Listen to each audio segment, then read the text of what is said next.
गिनती अध्याय 15 बलिदान संबंधी नियम। फिर यहोवा ने मूसा से कहा, इजराइलियों से कह कि जब तुम अपने निवास के देश में पहुँचो जो मैं तुम्हें देता हूँ, और यहोवा के लिए क्या होम बलि क्या मेल बलि कोई हवे चढ़ाओ, चाहे वह विशेष मन्नत पूरी करने का हो, चाहे स्वेच्छा बलि का हो, चाहे तुम्हें नियत समूह में हो, या वह चाहे गाय बैल चाहे भेड़ बकरियों में का हो, जिससे यहोवा के लिए सुखदायक सुगंध हो, तब उस होम बलि या मेल बलि के संग भेड़ के बच्चे पीछे यहोवा के लिए चौथाई हीन तेल से सना हुआ एपा का 10वां अंश मैदा अन्न बलि करके चढ़ाना, और चौथाई हीन दाख मधु अर्घ करके देना, और मेढ़े पीछे तिहाई हीन तेल से सना हुआ एपा का 2/10वां अंश मैदा अन्न बलि करके चढ़ाना, और उसका अर्घ यहोवा को सुखदायक सुगंध देने वाला तिहाई हीन दाख मधु देना।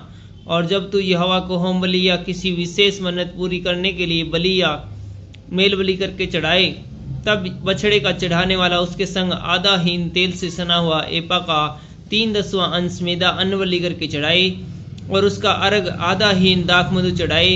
यह यहोवा को सुखदायक सुगंध देने वाला हव्य होगा। एक एक बछड़े या मेढ़े या भेड़ के बच्चे या बकरी के बच्चे के साथ इसी रीति से चढ़ावा चढ़ाया जाए। तुम्हारे बलि पशुओं की जितनी गिनती हो उसी के अनुसार एक एक के साथ ऐसा ही किया करना। जितने देशी हो वे यहोवा को सुखदायक सुगंध देने वाला हव्य चढ़ाते समय ये काम इसी रीति से किया करें। और यदि कोई परदेशी तुम्हारे संग रहता हो, या तुम्हारी किसी पीढ़ी में तुम्हारे बीच कोई रहने वाला हो, और वह यहोवा को सुखदायक सुगंध देने वाला हव्य चढ़ाना चाहे, तो जिस प्रकार तुम करोगे उसी प्रकार वह भी करें।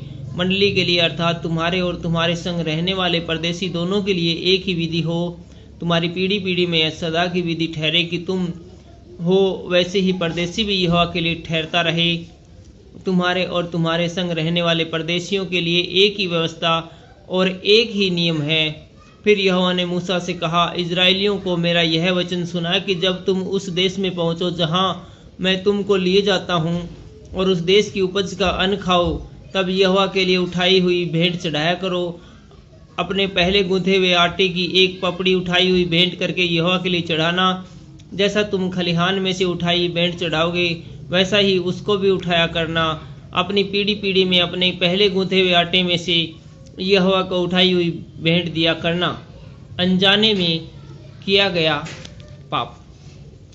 फिर जब तुम इन सब आज्ञाओं में से जिन्हें यहोवा ने मूसा को दिया है, किसी का उल्लंघन भूल से करो, अर्थात जिस दिन से यहोवा आज्ञा देने लगा और आगे की तुम्हारी पीढ़ी पीढ़ी में उस दिन से जितनी जितनी आज्ञाएं मूसा के द्वारा दी है, उसमें से यदि भूल से किया हुआ पाप मंडली के बिना जाने हुआ हो, तो सारी मंडली यहोवा को सुखदायक सुगंध देने वाला होम बलि करके एक बछड़ा और उसके संग नियम के अनुसार उसका अन्न बलि और अर्घ चढ़ाए, और पाप बलि करके एक बकरा चढ़ाए।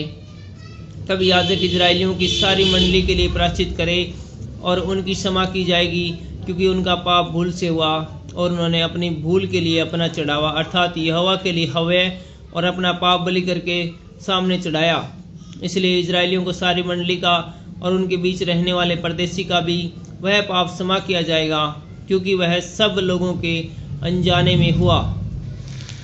फिर यदि कोई प्राणी भूल से पाप करे, तो वह 1 वर्ष की एक बकरी पाप बलि करके चढ़ाए, और याजक भूल से पाप करने वाले प्राणी के लिए यहोवा के सामने प्रायश्चित करे। अतः इस प्रायश्चित के कारण उसका वह पाप क्षमा किया जाएगा। जो कोई भूल से कुछ करे, चाहे वह इजराइलियों में देशी हो, चाहे तुम्हारे बीच परदेशी होकर रहता हो, सबके लिए तुम्हारी एक ही व्यवस्था हो। परंतु क्या देशी क्या परदेशी जो प्राणी ढिठाई से कुछ करे, वह यहोवा का अनादर करने वाला ठहरेगा, और वह प्राणी अपने लोगों में से नष्ट किया जाए। वह जो यहोवा का वचन तुच्छ जानता है और उसकी आज्ञा का टालने वाला है, इसलिए वह प्राणी निश्चय नष्ट किया जाए। उसका अधर्म उसी के सिर पर पड़ेगा। सब्बत के नियम का उल्लंघन। जब इजरायली जंगल में रहते थे, उन दिनों एक मनुष्य विश्राम के दिन लकड़ी बीनता हुआ मिला, और जिनको वह लकड़ी बीनता हुआ मिला वे उसको मूसा और हारून और सारी मंडली के पास ले आए। उन्होंने उसको हवालात में रखा, क्योंकि ऐसे मनुष्य से क्या करना चाहिए वह प्रकट नहीं किया गया था। तब यहोवा ने मूसा से कहा, वह मनुष्य निश्चय मार डाला जाए।